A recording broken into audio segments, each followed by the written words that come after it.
नमस्कार दोस्तों। बिहार बोर्ड के वैसे बच्चे जो क्लास 10th की परीक्षा दे करके 11th में एडमिशन लेना चाहते थे, लेकिन किसी कारणवश वो ऑनलाइन आवेदन नहीं कर पाए और 11th कक्षा में ऑनलाइन एडमिशन नहीं ले पाए हैं। तो चलिए अभी की इस वीडियो में बताएंगे कि बिहार बोर्ड के द्वारा जो OFSS पोर्टल है, जहां से 11th में एडमिशन के लिए ऑनलाइन किया जाता है, तो वो पोर्टल को फिर रीओपन कर दिया गया है। यह बिहार बोर्ड के इतिहास में पहली बार हुआ है कि OFSS के पोर्टल को दोबारा से यहाँ पे जारी किया गया है और दोबारा से ऑनलाइन करने की मौका मिला है।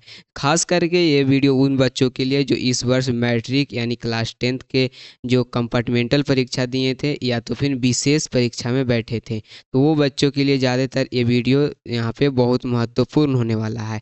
और उन बच्चों के लिए जो इस वर्ष किसी कारणवश ऑनलाइन आवेदन OFSS के पोर्टल पर नहीं किए थे और अन्य कोई भी बच्चे जो किसी कारणवश छूट गए थे, तो चलिए इन सभी के लिए वीडियो है। बताया क्या जा रहा है कि इस वर्ष 25-27 यानी कि जो बच्चे 10th में दे करके इस वर्ष 11th में एडमिशन लेना चाहते हैं, उनके लिए 11वीं कक्षा में नामांकन हेतु ऑनलाइन आवेदन करने की तिथि को आगे बढ़ा दिया गया है। यह तिथि 4 जुलाई से लेकर 6 जुलाई, मतलब यही 3 दिन की अवधि में आप सभी को विशेष अवसर दिया गया है। देखिएगा, खासकर यहाँ पे बताया गया है उन परीक्षार्थियों के बिहार बोर्ड के विद्यार्थी विशेषकर मैट्रिक कंपार्टमेंटल एवं विशेष परीक्षा उत्तीर्ण, चाहे तो CBSE के, ICSE के या देश के अन्य बोर्ड परीक्षा के कोई भी मैट्रिक उत्तीर्ण एवं छूटे हुए विद्यार्थी जिन्होंने किसी कारणवश अभी तक 11वीं मतलब 11th में एडमिशन फॉर्म नहीं भरा है, वे हर हाल में दिनांक 4 जुलाई से दिनांक 6 जुलाई तक ऑनलाइन आवेदन कर पाएंगे। मतलब उनके लिए पोर्टल लॉन्च कर दिया गया है। इच्छुक विद्यार्थी को क्या करना होगा, तो OFSS के वेबसाइट के माध्यम से ऑनलाइन करना होगा। अभी के इस वीडियो में सभी कुछ हम जानेंगे, कैसे ऑनलाइन करना है, क्या प्रक्रिया है और क्या क्या डॉक्यूमेंट्स लगेगा, कितना पैसा लगेगा आपको ऑनलाइन कराने में और कितना आपको एडमिशन में फ़ी लगेगा।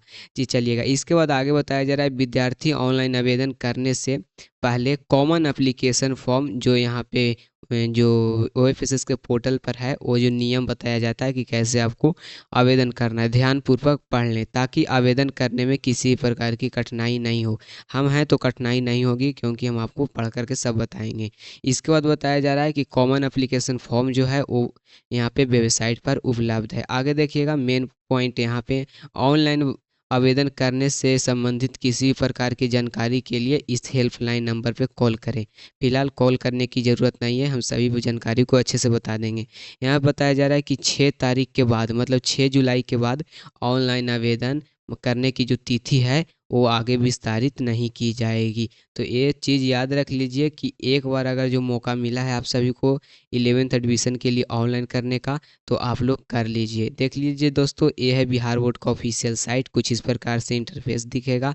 आपको ऑनलाइन आवेदन करना है तो कैसे करेंगे, तो यहाँ पे जान लीजिए। इस वेबसाइट पर आना है, इस वेबसाइट का लिंक सीधे आपके वीडियो के डिस्क्रिप्शन में मिल जाएगा। क्या करना है, स्क्रॉल करके नीचे आना है, ये रेड वाला बॉक्स दिख रहा होगा, इस पर आपको क्लिक करना है। जैसे ही क्लिक कीजिएगा कुछ इस प्रकार से इंटरफेस दिखेगा। यहाँ पे लिखा हुआ आ रहा है OFSS के माध्यम से आवेदन फॉर्म भरने हेतु मुख्य निर्देश। पढ़ना है तो पढ़िए, नहीं तो हम चलेंगे नीचे। यहाँ पे टिक बॉक्स को चेक कर दीजिएगा, टिक कर दीजिएगा और लिखा हुआ है आवेदन करने हेतु यहाँ क्लिक करें। चलिए यहाँ पे क्लिक करते हैं। जैसे ही क्लिक कीजिएगा थोड़ा सा लोड लेगा, इस प्रकार से इंटरफेस खुल जाएगा और बताया भी जा रहा है यह यहाँ पे एडमिशन है किसके लिए, तो admission for intermediate course session 25-27 के बच्चों के लिए है। इस फॉर्म को भरना है, क्या क्या भरना है, तो सबसे पहले अपना यहाँ पे स्टेट भर लीजिएगा, ठीक ना। तो BA से भी हम बिहार भर लेते हैं। यहाँ पे आप पासिंग ईयर, तो हम इसी वर्ष पास हुए हैं, एक बच्चा का भर रहे हैं। ज़्यादातर इस ऑनलाइन आवेदन में उस बच्चे को ध्यान देना है जो कंपार्टमेंटल परीक्षा पास किए थे, तो हम यहाँ पे कंपार्टमेंटल देंगे।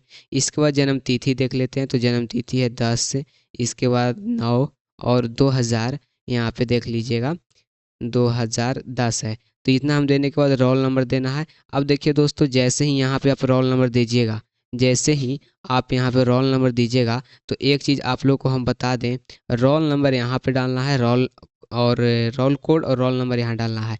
जैसे ही डालिएगा तो ए वाला इन्फॉर्मेशन, मैंने आपका नाम, आपके फादर्स नेम, मदर्स नेम, ये सब इन्फॉर्मेशन आपको पहले से आ जाएगा। ठीक है, भरने की ज़रूरत नहीं है। यहाँ पे क्लिक करके एक आप फ़ोटो अपलोड कर लीजिएगा। ठीक है, फाइल मैनेजर खुल जाएगा। यहाँ से मोबाइल से भी कर सकते हैं, कोई बड़ी बात नहीं है। जो जो प्रक्रिया हम कर रहे हैं वैसे आपको करना है। कुल प्राप्तांक 500 यहाँ पे रहेगा। आपका कुल प्राप्तांक कितना है तो यहाँ पे लिख देगा अपने आप। ठीक है, ये सब आपको भरने की ज़रूरत नहीं है। इसके बाद चलिए आगे बताते हैं। इसके बाद यहाँ पे आपका विद्यालय का नाम पूछा जाएगा, तो आप विद्यालय का नाम अच्छे से बता दीजिएगा। आपका विद्यालय कहाँ है वो बता दीजिएगा, मतलब पता। इसके बाद आप किस ज़िले से हैं इसमें दे दीजिएगा। इसके बाद आप उस विद्यालय में नामांकन कब लिए थे, तो चाहे आप 8 क्लास में, 9 क्लास में या फिर 10th क्लास में ही एडमिशन वहाँ पे एडमिशन लिए होंगे, तो इस पर क्लिक करके आपको यहाँ पे ईयर बता देना है। ठीक है, तो मैंने 2020 डाल दिया। इसके बाद यहाँ पे आप उस विद्यालय को कब छोड़ें, मतलब इस बार छोड़ चुके हैं तो दीजिए, नहीं तो अगर उसी विद्यालय में 11th का एडमिशन लेना चाहते हैं तो नहीं दीजिएगा। यहाँ पे उसी ईयर को दे दीजिएगा।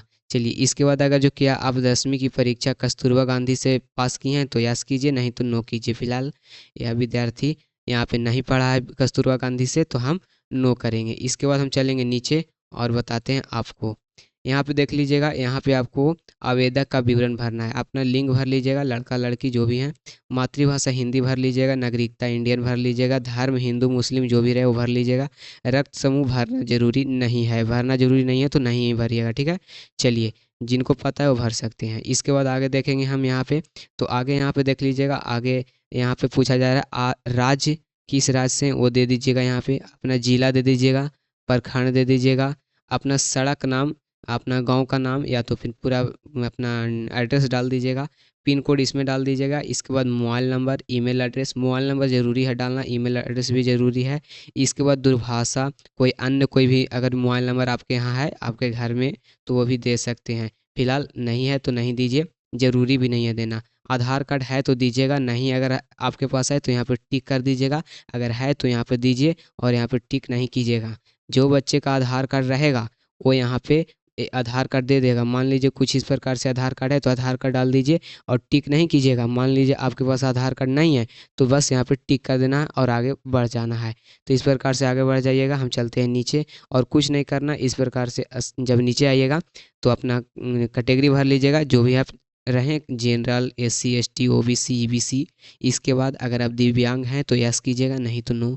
अगर आप EWS से हैं तो यस, नहीं तो नो कीजिएगा। ठीक ना, EWS से ज़्यादातर बच्चे नहीं रहते हैं तो नो ही कीजिएगा आप लोग। दिव्यांग होंगे मतलब अगर दिव्यांग होंगे किसी भी शरीर से तो यस कीजिएगा, नहीं तो नो कीजिएगा। चलिए, इसके बाद आपको क्या करना है, तो इसके बाद नीचे आना, स्क्रॉल करके यहाँ पे आपको 10 गो यहाँ पे कॉलेज का नाम चुनना है। तो सबसे पहला नंबर पर उसी कॉलेज को रखिएगा जो आपको वहाँ पे एडमिशन लेना है। तो सबसे पहले आपको क्या करना है, यहाँ पे हम कॉलेज के लिए यहाँ पे जिला चुनेंगे। तो सबसे पहले हम गया जिला चुनेंगे। इसके बाद आप गया जिला के कौन से कॉलेज में लेना चाहते हैं, तो हम लेना चाहते हैं यहाँ पे जिला स्कूल गया। ठीक है, तो इसमें लेना चाहते हैं तो इस पर क्लिक करेंगे। ये इसके बाद संकाय क्लिक करेंगे। तो आप अगर जो साइंस लेंगे या फिर कॉमर्स लेंगे या फिर आर्ट्स लेंगे तो वो आप सिलेक्ट कर लीजिएगा। और ऐसे ही आपको कितना कॉलेज का चयन करना है, तो टोटल यहाँ पे 10 कॉलेज का चयन करना है आपको। ठीक है, तो इस प्रकार से 10 कॉलेज का चयन कर दीजिएगा। और 10 कॉलेज का चयन करने के बाद याद रखिए यहाँ पे आपको 350 रुपया लगेगा। ठीक ना, कितना पैसा लगेगा, तो 350 रुपया लगेगा। ये बात आप जान लीजिए। और पेमेंट करने के बाद आप यहाँ पे ऑनलाइन आवेदन कर देंगे। आप जैसे ही ऑनलाइन आवेदन करेंगे तो आपको कुछ नहीं करना है, यहाँ पे कुछ दिन तक वेट करना है और कुछ दिन के बाद आपका जो यहाँ पे मेरिट लिस्ट है वो आ जाएगा।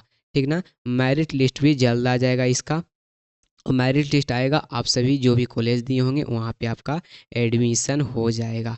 तो देखिए दोस्तों, आपको बता दें इसमें आपको 350 रुपया लगेगा। 350 रुपया के बाद जो भी कॉलेज में लगेगा 1000 या 1200 के आसपास वही पैसा लगेगा। तो इतना शुल्क लगेगा। बात करें इसमें जो भी डॉक्यूमेंट्स लगेगा, तो देखिए यहाँ पे अगर जो आप दाखिला लेना चाहते हैं यानी एडमिशन लेना चाहते हैं तो आपको क्या क्या लगेगा डॉक्यूमेंट्स वो देख लीजिए। सबसे पहले स्टूडेंट का इंटरमीडिएट एडमिशन फॉर्म जो कि आपके कॉलेज में ही मिलेगा। इसके बाद आप 10th का मार्कशीट आपके स्कूल में मिलेगा तो वो ले लीजिएगा। विद्यार्थी का आधार कार्ड आपके पास आधार कार्ड होगा ही। स्टूडेंट लिविंग सर्टिफिकेट, ठीक ना, मतलब स्कूल लिविंग सर्टिफिकेट, SLC जिसको कहते हैं। पासपोर्ट साइज 2 फोटो लीजिएगा। इसके बाद caste certificate only reserve category के लिए है। अगर कोई भी और डॉक्यूमेंट्स स्कूल या फिर कॉलेज के द्वारा मांगा जाता है, +2 विद्यालय के द्वारा, तो आपको देना ज़रूरी होगा। अब इसके साथ में 1000 या 1200 रुपया जो भी लगे एडमिशन फ़ी, वो देना होगा। मतलब कुल आपको जोड़ा जाए तो 1500 रुपया यहाँ से आपको लग जाएगा। ठीक है, तो आई होप इसमें सभी कुछ जानकारी आप जान चुके हैं, कैसे फॉर्म अप्लाई करना है, क्या कुछ करना है। तो आज के लिए बस इतना ही रहने देते हैं। और ये जो नोटिस जारी हुआ है, ये लास्ट नोटिस है, मतलब 6 जुलाई तक आप सभी यहाँ पे ऑनलाइन कीजिए और मेरिट लिस्ट में नाम आएगा, एडमिशन करवा सकते हैं। मिलते हैं नेक्स्ट वीडियो में। वीडियो देखने के लिए बहुत बहुत धन्यवाद।